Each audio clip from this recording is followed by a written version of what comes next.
Fala galera, gravando esse vídeo aí para comentar o nosso. Fazer o nosso resumo semanal aí de ondas de Elliott para o canal Elliott Wave Forecast Podcast.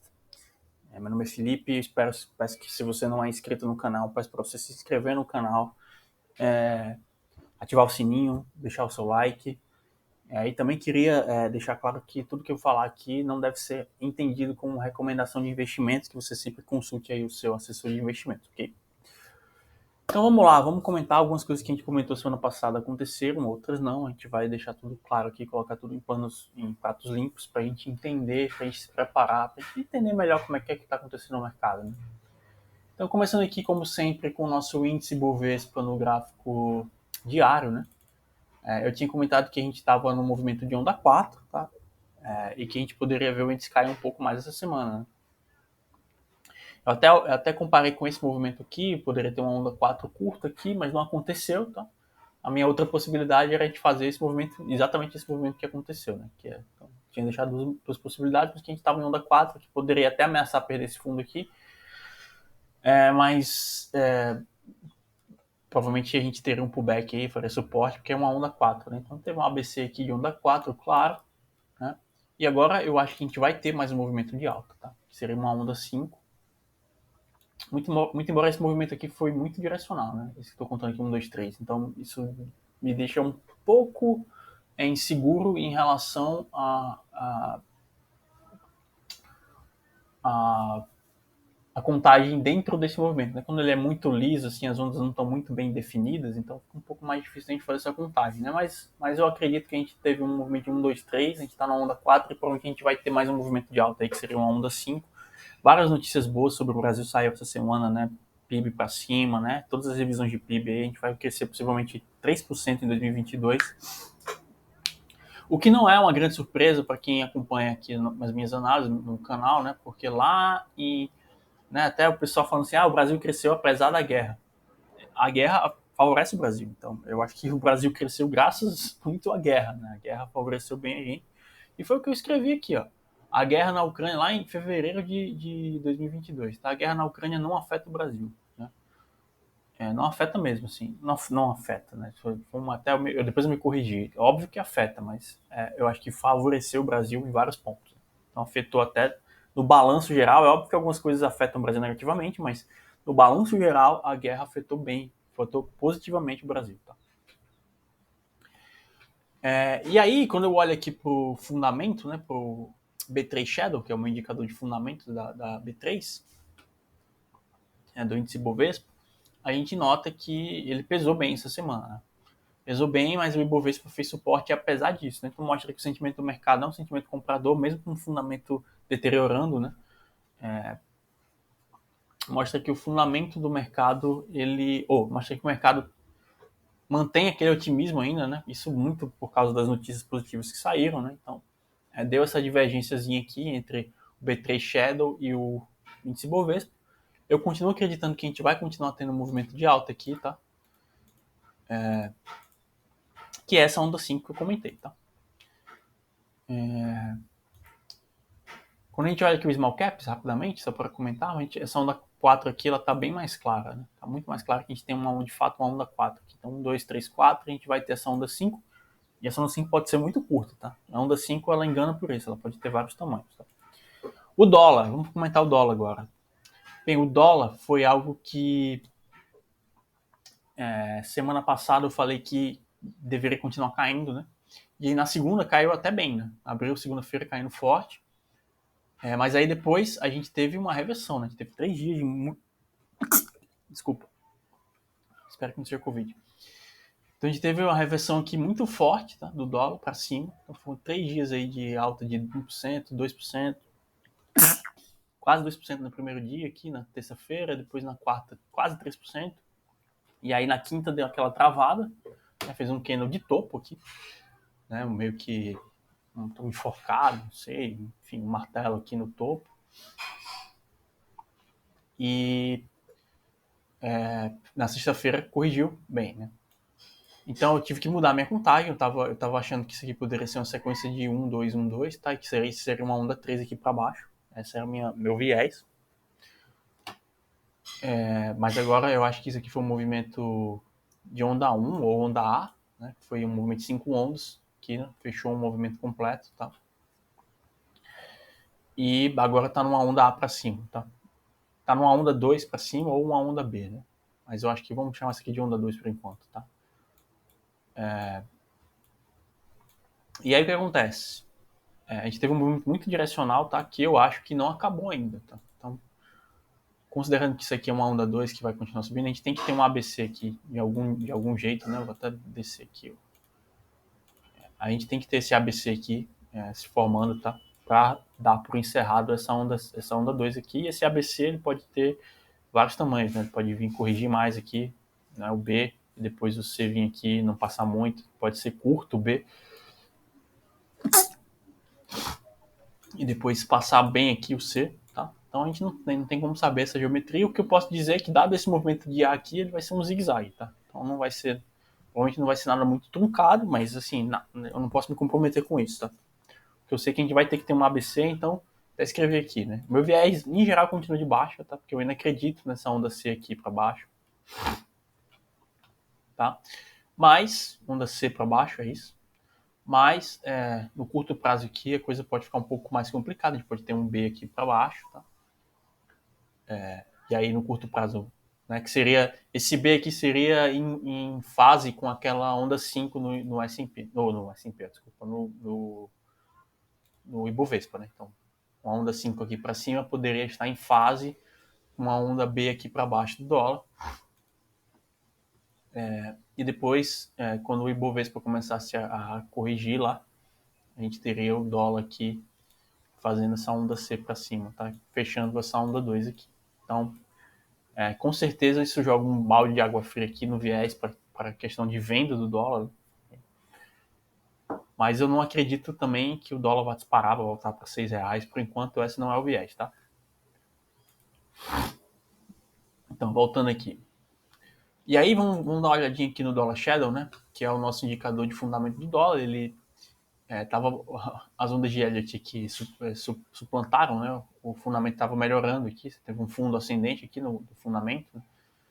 E eu tinha comentado isso nos outros vídeos, né? O fundamento subiu muito e o dólar não subiu tanto, né? Então mostrava que o mercado estava vendedor, mas era só uma onda 5 para baixo. No momento que essa onda 5 se completou e o fundamento também voltou a disparar, o mercado simplesmente desistiu dessa venda e entrou em compra forte aqui, né? Então teve um movimento de compra significativo. O meu fundamento foi mais longe ainda do que o dólar, né? Que normalmente isso acontece principalmente em topos, né? Você vê que o fundamento sempre melhora muito e o dólar dá uma segurada, né? Então, nesse movimento de alta aqui de curto prazo, o fundamento melhorou muito e o dólar meio que deu uma segurada ali, principalmente agora na sexta-feira, né? Então, possivelmente formou aqui um padrão aqui de topo. Mas é como eu falei, eu acho que a gente vai ter, isso aqui foi a onda A dessa onda B, tá? Ou dessa onda 2. Então, vai ter uma correção agora para baixo, tá? Eu não sei exatamente onde é que vai parar, pode ser profundo ou não. E depois vai ter mais um movimento de alta aí, possivelmente para cima, tá? Isso é o que eu vejo. S&P, o S&P foi uma coisa que a gente mais ou menos aceita. Eu tô no gráfico errado, desculpa. Vou voltar aqui. A S&P foi uma coisa que a gente acertou, tinha comentado já desde a semana retrasada que se perdesse essa zona aqui, aí eu ficava bem pessimista, ia ficar difícil ficar otimista com a S&P, foi o que aconteceu. E o que a gente tem hoje é uma onda A para baixo, tá? Onda A, então um movimento de baixo aqui, que eu não sei exatamente onde é que vai terminar, mas me parece que está perto do fim aqui, a não ser que essa onda 5 aqui, né? Porque o que a gente tem aqui é isso aqui, né? 1, 2, aqui possivelmente a onda 3, eu não sei se a onda 3 acabou aqui, a gente está na onda 4 aqui, se formando, talvez suba um pouco agora, depois cai, a gente tem uma onda 5 e fechar aqui o 5. Depois a gente vai ter uma onda B, assim como a gente teve aqui em todos os movimentos de queda, a gente teve vários repiques, aqui a gente vai ter um repique, que vai ser a onda B, depois a gente vai ter uma onda C para baixo, fechando essa onda Z aqui, tá? Então é isso que eu tô vendo. Essa movimentação também, essa mudança aqui, me fez acreditar mais nesse padrão aqui, que antes eu estava achando que esse movimento aqui de queda todo, que começou lá em fevereiro, poderia ser uma onda 4, tá? Mas essa movimentação mais recente aqui me fez rever essa contagem, porque está muito próximo de invadir aqui a zona da onda 1, tá? Então, e não só por isso, mas também a questão de proporção, né? De repente, essa onda 4 agora está muito complicada para ser uma onda 4 irmã dessa onda 2 aqui, vamos dizer, né? Correlacionada com essa onda 2. Então, realmente, possivelmente, uma onda 4 foi esse movimento aqui, e a gente teve esse movimento de onda 5 aqui para cima, tá? Então, o que é um péssimo sinal, tá? É uma péssima notícia. Isso aqui provavelmente é um topo histórico aí, possivelmente, tá? Se eu não tiver que rever essa contagem. Eu estava esperando até que o S&P fizesse mais um topinho aqui, né? Mas, aparentemente, essa ideia ficou bem menos provável agora, graças a essa movimentação que rolou aqui, né? Então, foi essa movimentação que me fez ter que mudar de ideia aqui em relação a esse último movimento de alta. Eu acho que a gente já teve, acho que a S&P já fez topo, que a gente vai ter uma boa correção aí, o que se alinha com todo o cenário macroeconômico que a gente está vendo hoje, né? Eu sempre tento alinhar as minhas análises de onda de Elliott. Primeiro, eu sempre tento ter contagens alternativas, tá?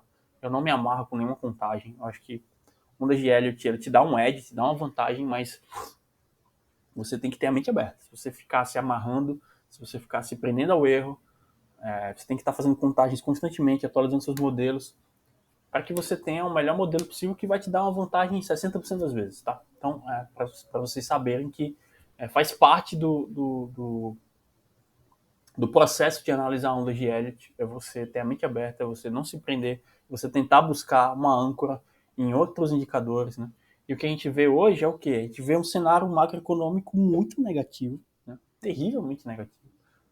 E a gente vê um mercado leniente, né, com esse cenário, assim, tipo, foda-se. Opa, desculpa o palavrão, mas é tipo, o mercado hoje tá leniente, tá agindo de forma até cínica com o cenário que a gente tem, porque a gente tem na Europa, isso merece até um vídeo só para falar disso, né?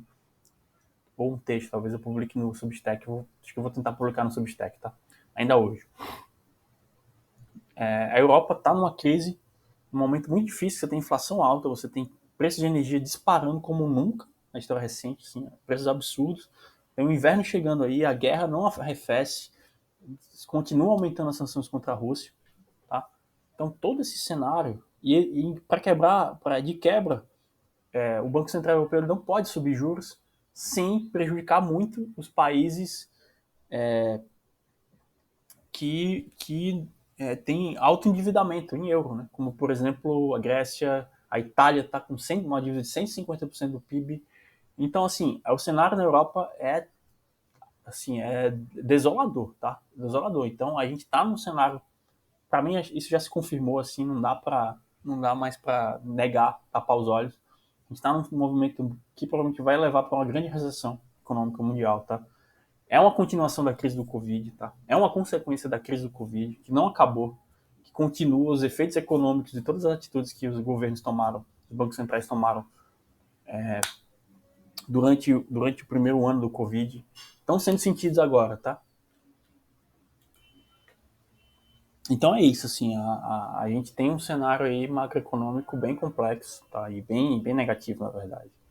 Isso vai continuar se refletindo no mercado de ações aqui.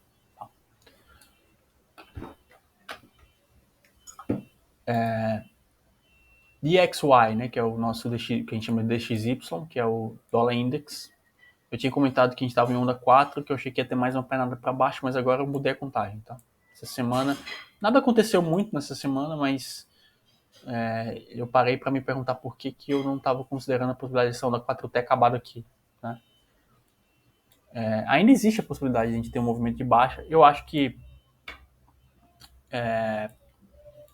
poderia acontecer em dois contextos, né? Tanto sendo uma onda C de 4 aqui, quanto sendo uma onda começar uma onda corretiva, né? Com essa onda impossível aqui tendo terminado aqui em 5, né? A questão de novo, é o meu viés com relação à macroeconomia, o meu viés em relação ao S&P. Eu acho que dificilmente a gente vai ter um cenário,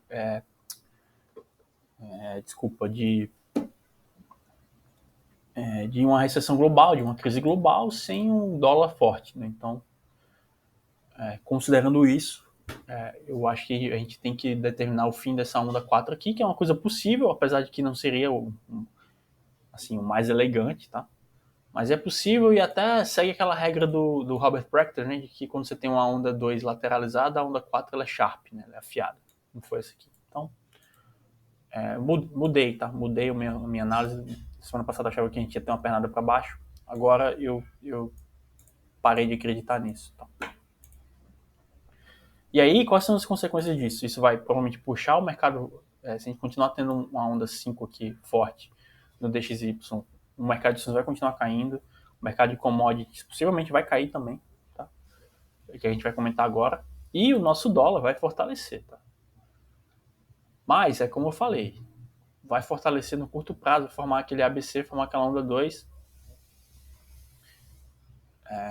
E infelizmente, eu ainda acredito que a gente vai ter um movimento de baixa aqui para o dólar. Vamos ver como é que isso se desenvolve. A gente precisa encaixar bem esse modelo dentro do panorama geral, tá?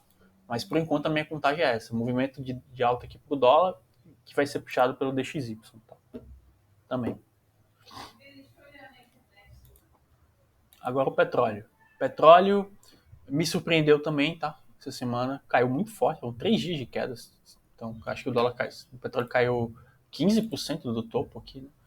Ah, não, 10%. Caiu 10% aqui o Brent, né? Mesmo com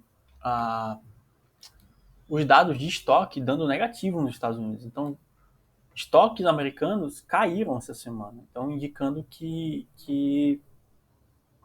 teve mais saída de petróleo do que entrada nos estoques. Né? Mas, então o petróleo aqui me surpreendeu, tá? Subiu. Aliás, caiu, né? A gente antecipou esse fundo aqui, o petróleo chegou a subir bem aqui, chegou a subir, sei lá quantos por cento. 15%, né? E depois caiu aqui 10%. Caiu na mesma medida, né? Então isso aqui foi um sinal bem pessimista. Eu estava esperando um pullback maior do petróleo, mas no longo prazo eu acreditava na onda C aqui, tá? Então se você pegar qualquer vídeo meu aí, você vai ver que eu estava comentando que possivelmente a gente ia ter uma onda C para baixo e que provavelmente vai vir mais rápido do que eu imaginei, tá? Então a gente provavelmente já está nessa onda C para baixo. Isso já é mais um indicativo de recessão. Então a gente tem sinais de recessão por todos os lados, né? Quando a gente olha aqui, commodities agrícolas estão subindo um pouco ainda, tá? Eu até achava que possivelmente a gente poderia ter uma onda mais longa. Eu estou um pouco mais pessimista agora em relação à semana passada. Então acho que esses movimentos aqui eles vão ficar mais curtos, né? Quando a gente tenta ver aqui uma Fibonacci no tempo, a gente vê que essa onda B aqui pode ter acabado aqui por Fibonacci no tempo, tá? Então, apesar de ter sido um movimento de alta curto,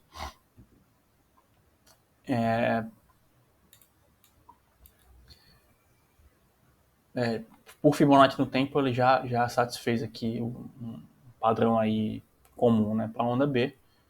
E a gente vai ter esse movimento aqui. Possivelmente a gente pode estar entrando no movimento de C para baixo aqui, tá? Então, infelizmente, mais um outro sinal de recessão, tá? Mas vamos ver como é que isso aqui desenvolve. Eu acho que ainda pode ficar um pouco mais complicado aqui no topo, mas eu também não acredito mais naquele movimento de alta muito forte, assim. Então pode dar uma lateralizada aqui no topo antes de começar a cair, né? Poderia ser algo assim, né?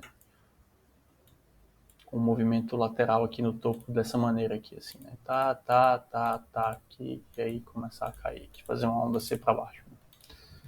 Tá? Então, por as próximas semanas poderia lateralizar aí, o que faria com que o dólar, que o Brasil ainda ficasse forte aí perante o dólar, né? Que o real ficasse forte perante o dólar, tá? Por último aqui, mais um sinal de recessão, commodities metálicas de maneira geral estão corrigindo forte, tá? E a gente estava antecipando aqui que o minério de ferro vai para 78 dólares o barril, então essa semana caiu bem, o minério caiu, baixou dos 100 dólares, tá? E agora está negociando aí abaixo de 95 dólares. E como eu comentei para vocês, acho que a gente vai ver sim o minério de ferro negociando a 70 e poucos dólares, o que vai derrubar Vale, vai derrubar todas essas... porque a China está fraca, enfim, é isso que eu tinha para comentar para vocês, tá? Espero que vocês tenham entendido que a gente está num cenário muito complexo, tá? No mundo está negligenciando o cenário recessivo e que a gente precisa tomar muita cautela, tá? Não estou recomendando nada, não recomendo nada para vocês, mas estou alertando aí do cenário macroeconômico e alinhando ele com as nossas análises de ondas de Elliott aqui, tá bom? Um abraço, fiquem com Deus, até a próxima.